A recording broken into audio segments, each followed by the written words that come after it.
جی فواد چوہدری صاحب، آپ نے سنا چیئرمین نیب کو، وہ کہہ رہے ہیں جو آپ نے بات کی تھی کہ وزیر اعظم کی توہین ہے، وہ کہیں تو اس سے تو ان کی توقیر، ان کی عزت میں اضافہ ہوا ہے۔ دیکھیں ارشد صاحب، چیئرمین نیب صاحب جو ہے وہ میرے بڑے محترم ہیں اور میرا بڑا احترام ہے، ان کے ذاتی حوالے سے بھی بڑا احترام ہے، لیکن میں ان کی بات سے بالکل اتفاق نہیں کرتا۔ دیکھیں وزیر اعظم پاکستان کے اوپر 1.5-2 سال سے ایک کیس بنایا ہوا ہے کہ جی وہ 27 لاکھ روپے کا انہوں نے ہیلی کاپٹر استعمال کیا، اور وہ اس طرح استعمال کیا کہ جب وہ خیبر پختونخوا حکومت کے پروجیکٹس تھے، خیبر پختونخوا حکومت نے انہیں ہیلی کاپٹر بھیجا کہ جناب آپ مہربانی کر کے ہمارے آ کے ان پاور پروجیکٹس کا افتتاح کریں۔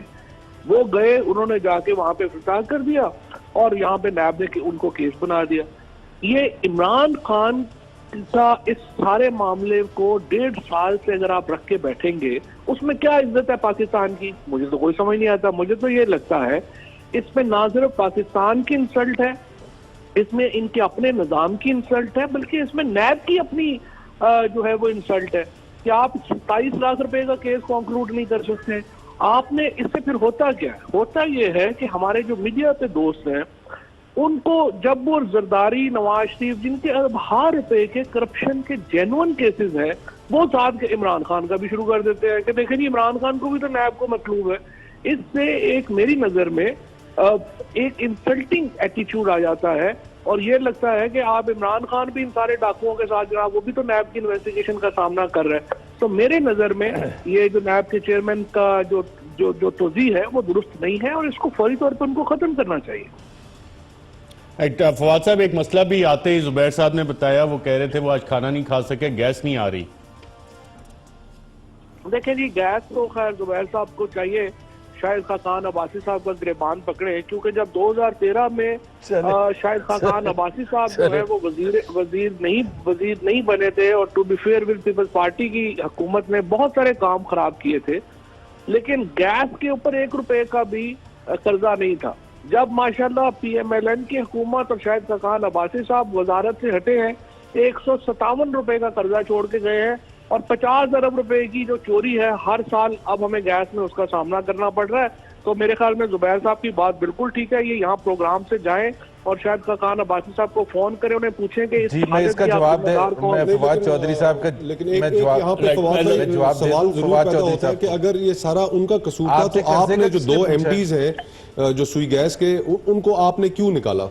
ان کی بھی تو آپ نااہلی کچھ سامنے آئی جس کی وجہ سے آپ نے انہیں نوکری سے نکالا نا؟ جی آپ وہ بتا دیں کیوں نکالا؟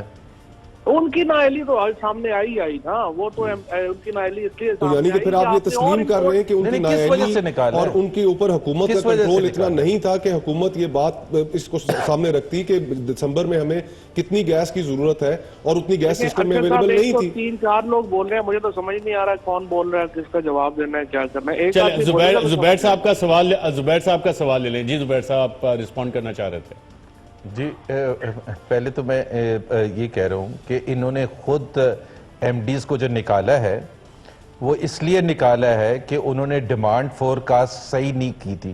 یہ ان کی اپنی سٹیٹمنٹ ہے اس کیبنٹ کمیٹی کی میٹنگ کہ جی ڈیمانڈ فورکاسٹ انہوں نے صحیح نہیں کی تھی۔ ڈیمانڈ فورکاسٹ کب صحیح نہیں کی تھی؟ پچھلے سال نہیں کی تھی، شاہد خاقان عباسی نے کہا تھا ڈیمانڈ فورکاسٹ تو آپ کو ہر مہینے کرنی ہے، اور اس کا تعلق منسٹری سے ہے، سوئی سدرن اور سوئی ناردرن سے نہیں ہے۔ منسٹری آف یہ جو پیٹرولیم منسٹری ہے انہوں نے کرنی ہے، تو کیا انہوں نے نہیں ہے اور شاہد خاقان عباسی پر پہنچ گئے۔ خدا کے لیے اون کرے رسپانسبلٹی اور جواب دہی کرے قوم کو کہ گیس آ نہیں رہی ہے اور آپ نے کہا جی شاہد خاقان عباسی۔ جی آپ جواب دے لوں؟ آپ بتا دیں کہ کس لیے، آپ بتا دیں کس لیے نکالا ہے۔ جی فواد صاحب۔ اچھا، پہلی بات تو یہ ہے کہ یہ بات بالکل زبیر صاحب کی صحیح ہے کہ ان کا ایم ڈیز جو ہے ان کا قصور تھا، ان سے اسیسمنٹ نہیں ہوئی۔ یہ دونوں بھی ماشاءاللہ انہی کے لگائے ہوئے تھے۔ ویسے دوسری بات یہ ہے کہ ایک فیکٹر نہیں ہوتا چیزیں کا، فیکٹر پرابلم یہ ہے کہ انہوں نے 5 سال اتنا برا کر دیا سارے کے سارے نظام کو کہ مثلا جس وجہ سے میں نے آپ کو بتایا، بات کو چھوڑ دینا، اس کو 5 سال ہم نے کیا گیس فورکاسٹ انہوں نے صحیح نہیں کیا تھا نا۔ زبیر صاحب اپنا حوصلہ کر کے اب سن تو لے نا، خوگرے حمد سے تھوڑا سا گلا بھی سن لے۔ اب بات یہ ہے کہ میں آپ سے یہ کر رہا ہوں کہ ایک فیکٹر نہیں ہوا کرتے،